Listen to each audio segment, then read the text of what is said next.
महाराष्ट्र. नमस्कार, मी Atharva Patne, founder of A20 fragrance and perfume. So आपला आजचा डे 1 आहे सिरीजचा.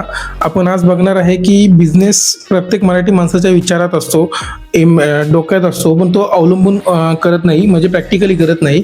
का? कारण त्याचं भांडवल किंवा प्रॅक्टिकलमध्ये त्याचं कॅपिटल जास्त लागतं त्यामुळे. पण असं न करता कोणतीही गोष्ट शून्यातूनच सुरू होत असते. सो कुठून ना कुठून सुरुवात करायलाच लागते. सो सुरुवात छोट्यापासून करा, तेव्हाच कुठं तुमचं ॲज जो गोल आहे, तुमचा जो एम आहे तो वरती जाणार आहे. सुरुवातच नाही केली तर काहीच होत नाही. जर आपल्याला पाण्याचा अंदाज घ्यायचा असेल तर पाण्यामध्ये उतरायला लागतं. तसंच जर आपल्याला धंद्यात किंवा बिझनेसमध्ये जर मोठं व्हायचं असेल तर आपल्याला बघायलाच लागेल की पुढे काय आहे, त्याप्रमाणेच आपल्याला पाऊल टाकायला लागेल. सो पहिलं आपलं हेच काम राहणार आहे की सुरुवात तर करा. सुरुवात कुठून ना कुठून करायचीच आहे. सुरुवात केल्यावर आपोआप रस्ता आपल्याला भेटत जातो. जय हिंद, जय महाराष्ट्र.